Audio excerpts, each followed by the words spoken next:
All right, we are back, and I have none other than Miranda, and I am glad you're here. Miranda, how are you?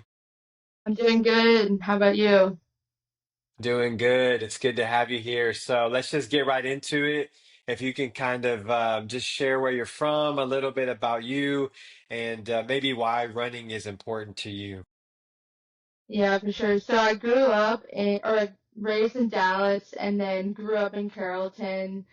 Um, I've always had some sort of competitive background in soccer, and it kind of led me into playing college ball and stuff. So I feel like running and endurance has been like through my blood and just kind of motivating me to kind of itch for a better version of myself. Yeah, awesome. What's one of the most, so you got into running through playing sports, but what would you say is like maybe what's a memorable moment for you? It can be recent or it can be something that inspired you when you were younger that really made you want to like stick with running or get into running. Yeah, so whenever I got through OT school, I just had the most stressful days working with patients, consuming like 60 hours of, you know, information. A lot of time it felt like drinking from a fire hose kind of thing. So um, it got me through my like OT school career, and through my work, we do a 5K that they kind of host every year. It's through BIND, Brain Injury Network, and it was a 5K where I was about one of 50 runners kind of thing, just a small little organization for the brain injury population. And I just remember my coworkers being there and some of my patients who've had just goals to get back to even just walking or let alone just standing up for more than 30 seconds kind of thing. So every time we did this kind of loop, I would see them and they'd be cheering um, every single time I crossed them, I would just like tears were just flooding down.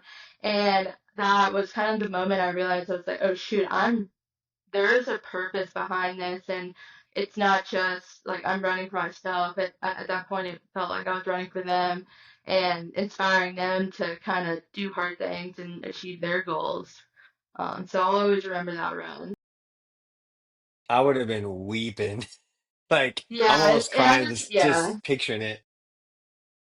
I think it's important just for context, if whatever you're comfortable sharing, like what is it that you do? So Like I am for a work, I'm sorry. Yeah, for work, so I'm a neuro occupational therapist and I work with people that have some sort of brain injury, spinal cord, stroke, and they come to see me to get back to, I would say they get back to me to come back, get to their good life, whatever they may look like.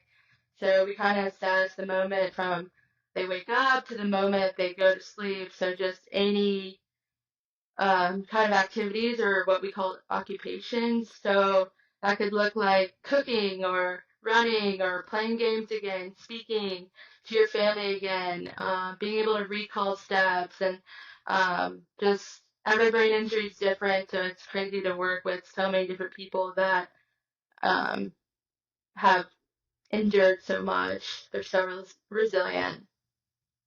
Yeah.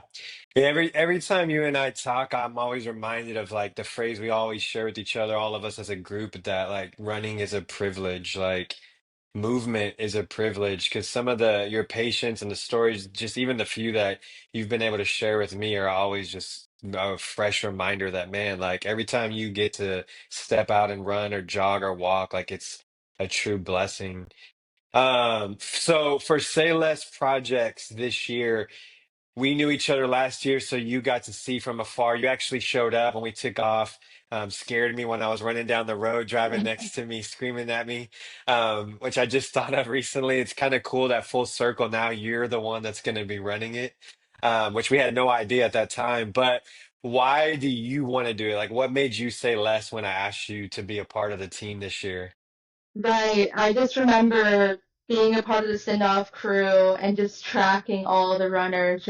I couldn't help of think of how resilient and committed they were to for this greater cause. And saying yes to meant to me just being a part of a movement that is willing to kind of bring awareness and do something about it, as far as promoting awareness for mental health and suicide prevention. Just running for the people who can't, who are no longer with us, whoever are maybe just need that little inspiration to remind them that they can do hard things, they can get through this season of life, and just do it with joy too, or do it with a community that supports you. Yeah, and I love like what you shared publicly for your fundraiser, kind of like why you're doing it and like a particular group and population of people that are often unspoken about. I mean, this subject, it really is crazy when you find out how real it is for a lot of people. And until you actually go through it yourself, you may not even know. Like, I had no idea that this was such a big deal. For you, can you talk a little bit about that? Like, I mean, however much you feel comfortable, like like that part of like why you're doing this?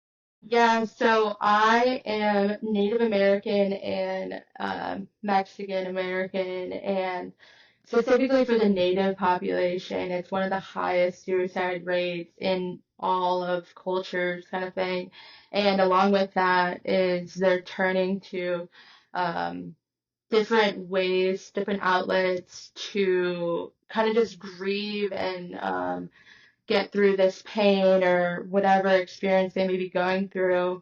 That often involves drinking, doing drugs, just like overspending, and then eventually like suicide ideations, thoughts, and then if it happens, the action. And I actually am a part of an organization called OT for Natives, like occupational therapy for natives, and just this idea kept coming up of like, okay, this is continuing to happen in these communities that don't have resources, that don't know that, you can thrive in this society and adapt and make changes, but there's just no real resources or people that they wanted to aspire to. I always kind of grew up being like the different girl, brown girl, colored girl kind of thing. And I never had anyone really to look up to kind of thing. So to be in a position of, um, to bring awareness, I just know like I was looking for someone like me whenever I was younger. Yeah, that's so powerful. I love that because like you said, we read these stats. It was one of the main reasons why I really wanted to do this to begin with was like I'm reading all these stats and I'm hearing all of these facts. But it's like who's doing something about it? And I know that there are a lot of people who are that we may not know about, but like you said, I mean, you being a representation of those people and stepping out and getting uncomfortable and doing hard things, like I know for sure. I mean, it inspires me watching you and the others, and I know it's going to inspire a lot of people that look like you that are dealing with this certain subject that you're talking about. And so, kudos to you for doing something about it.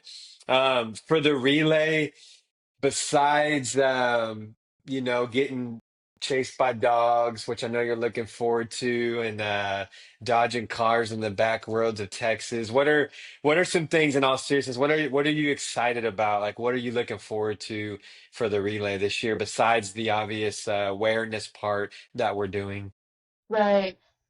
I am usually the person with the plan, execute the plan. I think I mentioned to you a couple weeks ago, um, we have the foundation and it's just gonna flow like exactly how we kind of pictured it up now. But, the greatest moments are in the uncertainty, the gray. So I'm just looking forward to see how we kind of step up for each other, how we support each other on the route, and then ultimately, just seeing how we challenge our bodies. Like our bodies are so resilient. So I know it just I'll be crying and then too, and applies. Just Yeah, you'll be crying in the van until you're brutally hot and tired, then you're just gonna pass out. right, right. What are some things you hope people, there's gonna be people watching online, people seeing this. What's a takeaway or a couple of things that you hope to inspire people through your efforts and by being a part of this project? Yeah, the biggest takeaway maybe is to that I want people to take away is to remind themselves that they can do hard things. It's always like a mantra that I have. You won't know unless you try. But also, I actually mentioned this to my student today, just that your grass is greener where you water it. So, um, just having this goal, putting in the miles, building that mental resilience, that physical endurance, and then doing what you say you're setting out to. Pretty powerful. Yeah, absolutely.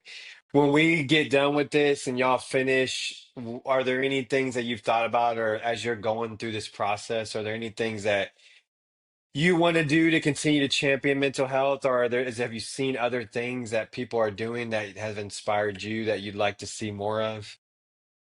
Yeah, I think through what raising awareness and raising the funds for all of this, I really have just enjoyed getting raw and real with people and opening up that space and opening up those conversations of like, hey, like what does hard look like to you? How has this event that you overcame or still going through, how has that changed you as a person? Like what can I do to support you? So really just like getting past the small talk of every mundane life and just really just like, hey, um, I can show you the stats, I can show you um, other people's history and stuff, but I want to take care of you now. So just really just connecting with people in the community and to my family, anyone that will listen of like, hey, I'm here to support you. Um, if you ever need anything, I'm here in any way I can show up. Absolutely. And because of what you do for your occupation and like dealing with patients, I'm sure you probably have some. But I'd love to hear, like, for you. And I ask everyone this, like, we all have times where we go through dark times or rough weeks or rough days. Maybe it's not too crazy, but it could just be stressful day at work or there's family stuff. What are some protocols that you feel like help you when it comes to this subject of like mental health? Let's say you're having a bad week. What are some practices that you do personally that you find that help you?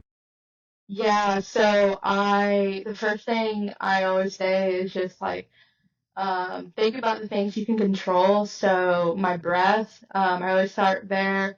Um, Usually when I'm tense, I get really fluttered in my heart. So I kind of, okay, let me just bring awareness to, how much I can breathe in, breathe out. Once I got that controlled, immediately I start thinking about, okay, what am I telling myself and what's actually true? So whether it's like journaling or literally just calling my mom or calling my sister, like, hey, like, is this true? Like, is this actually what's happening in my head right now? Is this real? No, okay.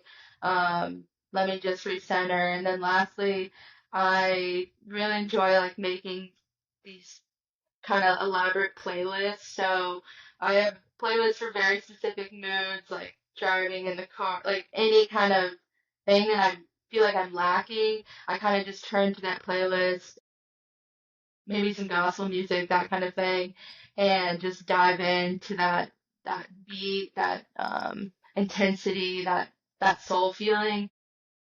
Um, if at that point, if all else fails, just throw on the laces, crank out a few miles, and really just get out of my head that way.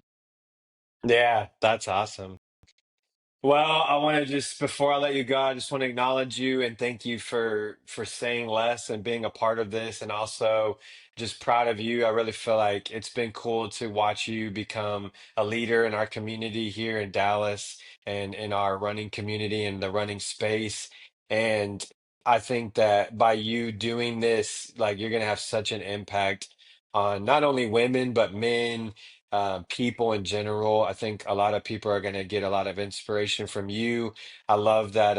I love the energy you always bring. You're a powerful person and have a powerful voice. And so I'm really honored and grateful to have you as part of the Say Less Projects team. And I know that the team, like, they're not even ready for the motivation you're going to have up in that van when you turn one of them playlists on. So, Exactly. so keep going. And I'm looking forward to seeing you from Dallas to Austin. So we'll talk soon. Take Heck care. yeah. Appreciate you. Thank you. Peace.